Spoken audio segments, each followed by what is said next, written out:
Good morning.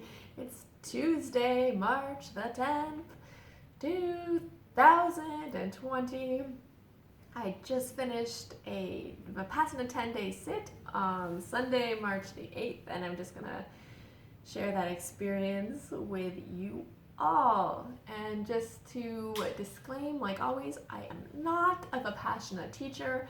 I'm a kindergartner in the realm of Vipassana. I just, so excited about the benefits that I receive that I would love other people to know that this practice is available to anyone and everyone, and that if they're interested, that, they should do it.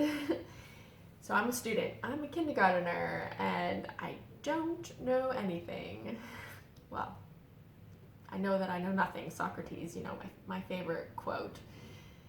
And with that segue, I went into this whole 10-day thinking, well, I've been doing really well with my at-home practice. I'm gonna rock it. It's gonna be so equanimous and wonderful.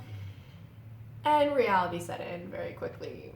Let's say on day one, it's set in, and yeah, I needed to work on my equanimity. As soon as we got to the meditation hall, they call you and seat you, and I got put in the front row. So you got the assistant teacher here, the servers here, and then here's the front row, and there's me, and I'm like, oh, this is on.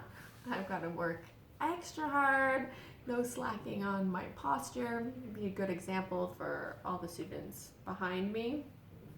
And well, the assistant teacher is right in front of me, and she can see me clearly. So here I am, got the one cushion there. I grab one other cushion, like a decorative one that you would put on your couch, and I have it. It's almost like what I have here, and I decide, okay, I'm sitting cross-legged like this and like this. That's like, however comfortable I can get. And you have to understand, I chose this posture, and I'm going to be sitting in it for 11 to 12 hours a day. So like 1 hour a day, that's fine. But 11 hours, your body starts to scream. And I've never sat that length of time in this position before. My first course, I did the easy pose, which is like this. I don't know if you can tell, so your knees are like this. And I had about 3 or 4 cushions, so I'm like way high up off the ground, like royalty in a throne. So I didn't have any pressure on my legs whatsoever. So I guess in course 1, I didn't even have to look at any pain that could have been residing in my legs. And this time I decided to face my whole body, and it was intense. If you've ever seen the show The Witcher, which I'm not recommending it as a Vipassana meditator because it's not really aligned with Vipassana, it's super intense to watch it. It's just the one scene is applicable. Yennefer decides to get this surgery done, and it's done through magic, but there's no anesthetic, so she has to feel her bones like reshaping. And when you do Vipassana, actually your body does change.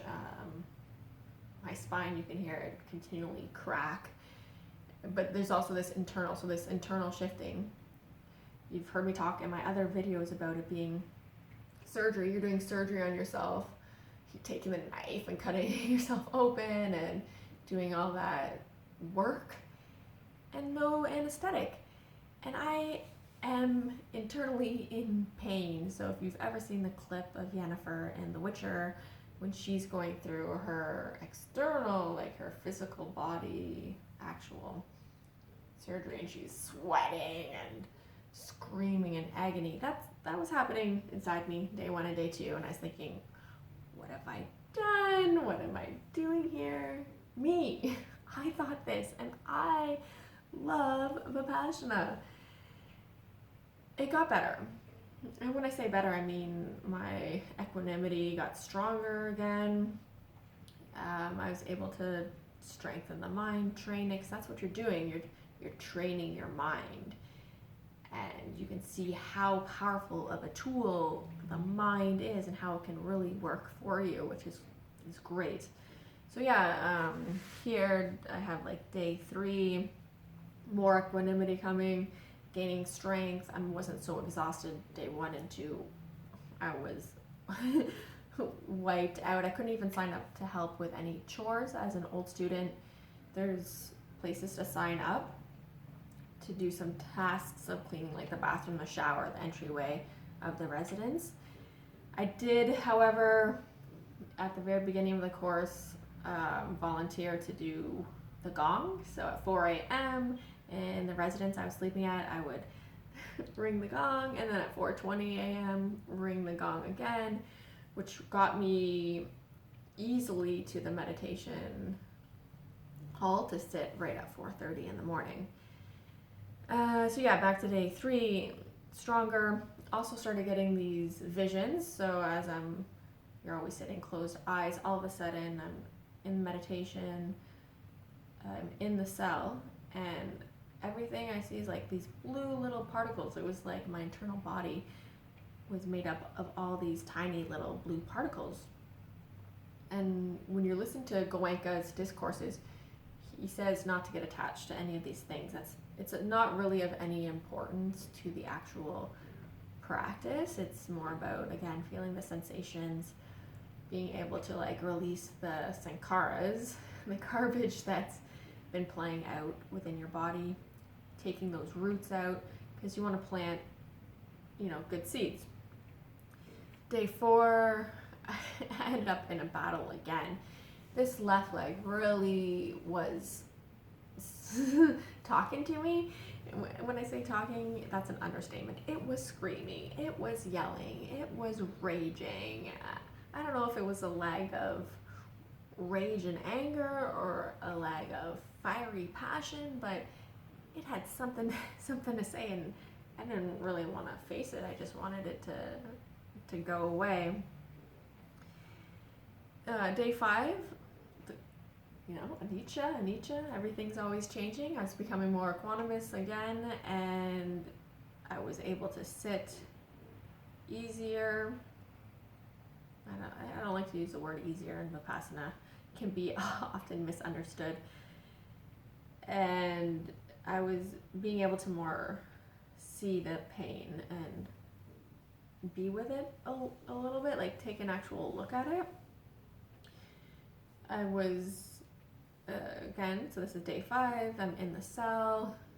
It seems like really strong when you're in the cell meditating. And I'm seeing like this golden grid, and with those blue particles again. Not trying not to get attached to these visions that I'm having, but super cool. And there's this knock happening. I thought the knock was, far away, but I guess it was on my cell. Case manager comes in. Assistant teacher wants to talk to me. I'm like, did I do something wrong? Like, I'm getting called out of the cell out of deep meditation.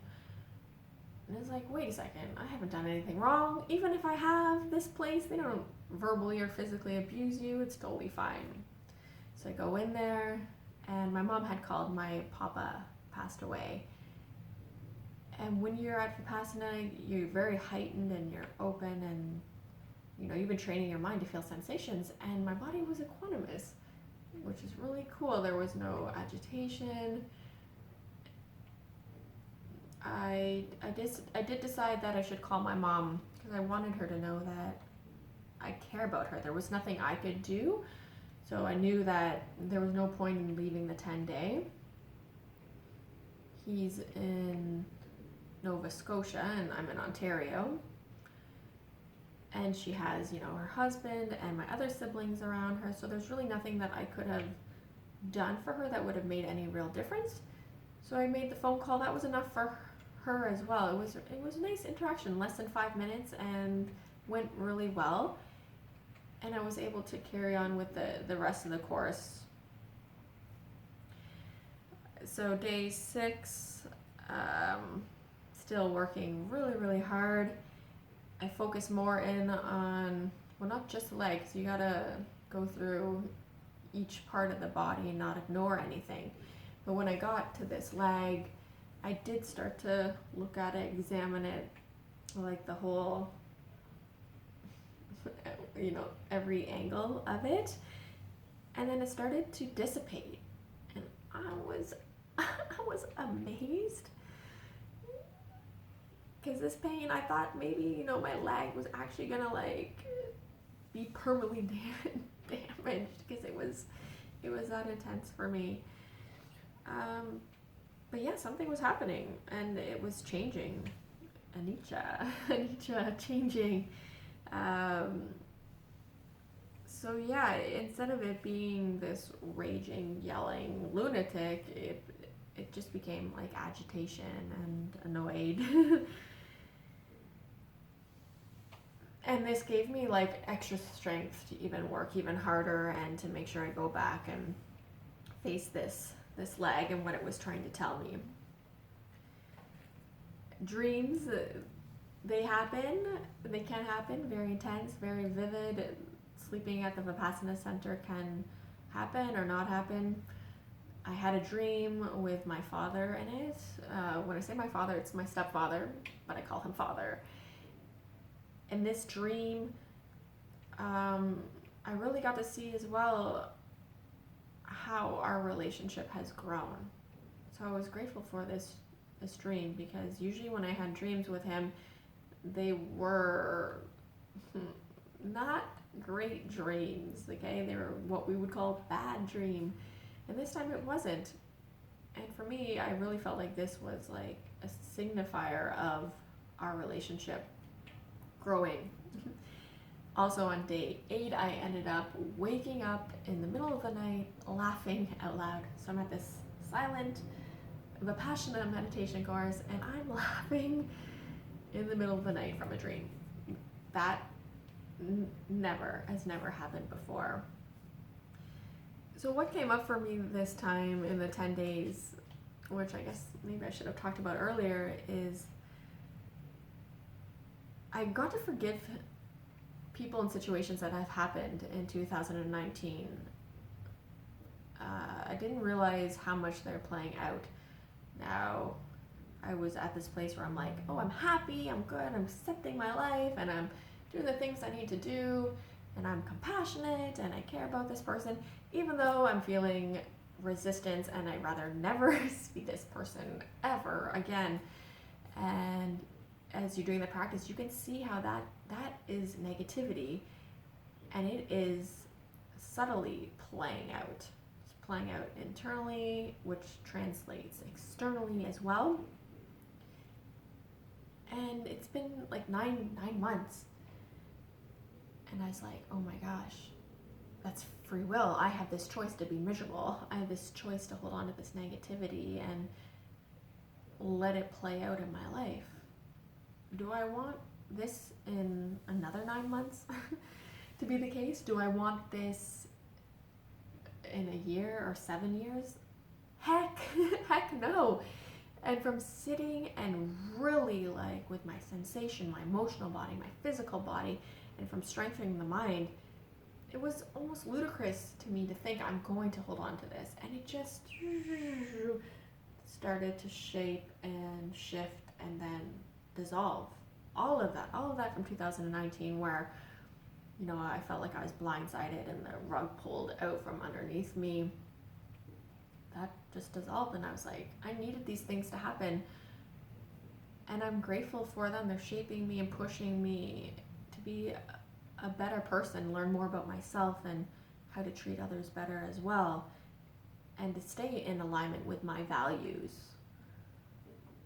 And it's kind of like the leg, the leg was screaming in pain, and when I was able to sit with it and observe it, it started to shift, reshape, started to dissipate and dissolve. And to think, in this short period of time, 10 days, I was able to work through like some of the things that were for me, big. I know in the grand scheme of the world, people are going through, a lot worse than what I've ever been through. It just, it felt really good to have, genuine compassion for all humans, even, when something external happens, we get to choose if we want to hold on to that or not. And that can be a hard reality to accept as well. I also got to see, my patterns that I play out. Like, there are some deep-seated, rooted things that stem way far back that I have a lot of work to do still on. Then that's to do with me and what I'm doing, what I'm putting out there. And I got to another depth of that, which is great. When it comes to like feeling hurt by people, from childhood or the past, really, like, that stuff has dissolved, which it's a gift. I'm really grateful, and I work really hard at all this stuff. Now, it's like, with things that happen in each moment, how can I not grab onto it and create the misery myself? How can I not do that? So that's kind of, where I'm at with that and within the practice, as well as, these deep-seated, rooted things that I've been playing out as a pattern. How can I keep, like, pulling it out to become free of it, so I'm not doing harm to myself or others? Because I'm definitely, I'm not perfect. I don't say or preach that I'm perfect. So this 10-day was a great eye-opener for me again. And also, like I said, it cleaned up 2019. And 2019 was not a horrible year. I got to do a lot of great things. There were just some things that I just like, and yeah, now, now they're gone. And it's so great. What else do I maybe want to share with this 10-day Vipassana? Yeah, when I got to day 9 and day 10, it was pretty cool. My body felt like, okay, the image of like someone meditating and they're levitating? That's what it felt like. I wasn't actually levitating off the ground, highly doubtful, but it felt like that. My body didn't feel heavy or a mass. I could feel every particle, and it just felt so cool and amazing. So that's not the goal. You don't want to get attached or crave to that. And yeah, if you want to know anything more about Vipassana, send me a message.